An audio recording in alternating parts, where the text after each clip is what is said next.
Hi friends, welcome. ഇന്നൊരു സിമ്പിളായിട്ടുള്ള breakfast recipe ആട്ടോ കാണിക്കുന്നത്. പെട്ടെന്ന് നമുക്ക് ഉണ്ടാക്കിയെടുക്കാൻ പറ്റും.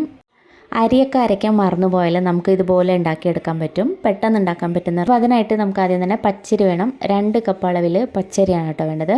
ഞാനിവിടെ റേഷൻ പച്ചരിയാണ് ഉപയോഗിക്കുന്നത്. നമ്മൾ സാധാരണ ദോശയ്ക്കൊക്കെ എടുക്കുന്ന ഏത് പച്ചരി വേണമെങ്കിലും ഉപയോഗിക്കാം. ഇപ്പോൾ 2 കപ്പും നിറച്ച് വേണം എടുക്കാനായിട്ട്. ഇനി ഇത് നന്നായിട്ടൊന്ന് കഴുകിയെടുക്കാം. ഒരു 5-6 വട്ടെങ്കിലും നല്ലപോലെ തന്നെ ഇത് കഴുകി വൃത്തിയാക്കി എടുക്കണം. അപ്പോൾ ഇതാ നമ്മൾ നല്ലപോലെ ഇത് കഴുകി എടുത്തിട്ടുണ്ട്. ഇനി ഇതിലോട്ട് ചോറാണ് കേട്ടോ ചേർക്കേണ്ടത്. 1/2 കപ്പ് അളവിൽ ചോറ് ചേർക്കാം.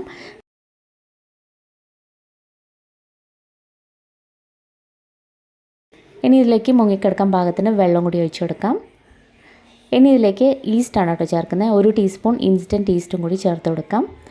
ഏത് ഈസ്റ്റ് വേണമെങ്കിലും ചേർക്കാം. ഡ്രൈ ഈസ്റ്റ് ആയാലും കുഴപ്പമൊന്നുമില്ല. ഞാനിവിടെ ഇൻസ്റ്റൻ്റ് ആണ് ഉപയോഗിക്കുന്നത്. 1 ടീസ്പൂൺ ഇതിലേക്ക് ഇട്ട് കൊടുക്കാം. ഇതിൻ്റെ കൂടെ തന്നെ 1 ടീസ്പൂൺ അളവിൽ പഞ്ചസാരയും കൂടി ചേർത്ത് കൊടുക്കാം. ഇനി ഇത് ഇത്രയും കൂടിയിട്ട് നമ്മൾ അടച്ചു വെച്ചിട്ട് രാത്രി മുഴുവനും ഫെർമെൻ്റ് ചെയ്യാൻ വേണ്ടിയിട്ട് മാറ്റി വയ്ക്കുകയാണ് ചെയ്യുന്നത്.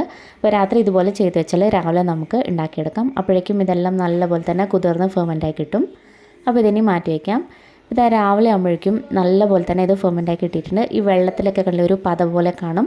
അപ്പോൾ നല്ലപോലെ ഫെർമെൻ്റ് ആയിട്ടുള്ള വെള്ളമാണ്. ഇനി ഇത് അരച്ചെടുക്കണം. അരച്ചെടുക്കാൻ വേണ്ടിയിട്ട് ഇതേ വെള്ളം ഉപയോഗിച്ചിട്ട് വേണം നമ്മൾ അരച്ചെടുക്കാനായിട്ട്. ഇനി അഥവാ വെള്ളം കുറച്ച് വേണം തോന്നിയാൽ കുറച്ച് ചൂട് വെള്ളം ഒഴിച്ചിട്ട് അരച്ചെടുത്താൽ മതി. ഞാനിപ്പോൾ അതേ വെള്ളത്തിൽ തന്നെയാണ് ഇത് അരച്ചിരിക്കുന്നത്. നല്ല നൈസായിട്ട് വേണം അരച്ചെടുക്കാനായിട്ട്. അപ്പോൾ ഈ മാവിൻ്റെ കൺസിസ്റ്റൻസി ഇതുപോലെ ഇരിക്കണം. കണ്ടില്ലേ, ഇതുപോലെ ഇരിക്കണം. ഒരുപാട് കട്ടിയല്ല, ഒരുപാട് ലൂസുമല്ല. ആവശ്യത്തിന് ഉപ്പും കൂടി ചേർത്ത് ഒന്ന് മിക്സ് ചെയ്ത് കൊടുക്കുക. വീണ്ടും നമ്മളിത് ഒരു അരമണിക്കൂർ നേരത്തേക്ക് അടച്ച് വയ്ക്കുകയാണ്. അപ്പോഴേക്കും മാവ് ഒന്നും കൂടി ഒന്ന് ഫെർമെൻ്റ് ആവാൻ വേണ്ടിയിട്ടാണ്. മാവും നന്നായിട്ട് തന്നെ ഫെർമെൻ്റായി വന്നിട്ടുണ്ട്. ഇനി ഇതിലേക്ക് 1 ടേബിൾ സ്പൂൺ വെളിച്ചെണ്ണയും കൂടി ചേർത്തെടുക്കാം. വെളിച്ചെണ്ണ ചേർത്താൽ നല്ലൊരു സോഫ്റ്റ്നെസ്സും കിട്ടും, നല്ലൊരു ഫ്ലേവറും കിട്ടും. അതിന് വേണ്ടിയിട്ടാണ്. വീണ്ടും നല്ലപോലെ ഒന്ന് ഇളക്കി യോജിപ്പിച്ചെടുക്കാം. അപ്പം നല്ലപോലെ തന്നെ മിക്സ് ചെയ്തതിന് ശേഷം നമുക്ക് അപ്പം ഉണ്ടാക്കിയെടുക്കാം. അപ്പോൾ ഒരു 1.5 സ്പൂൺ മാവ് ഒഴിച്ചിട്ടുണ്ട്.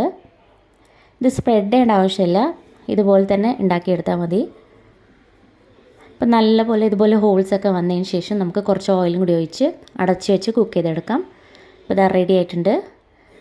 ഇതുപോലെ വേണം ഓരോന്നും റെഡിയാക്കി എടുക്കാനായിട്ട്. ഒന്നെങ്കിൽ മറിച്ചിട്ട് കുക്ക് ചെയ്യാം, അല്ലെങ്കിൽ ഇങ്ങനെ തന്നെ കുക്ക് ചെയ്താലും മതി. ഞാനിപ്പോൾ ഇങ്ങനെയാണ് കുക്ക് ചെയ്തിരിക്കുന്നത്.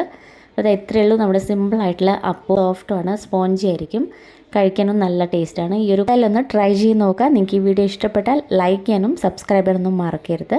Thanks for watching.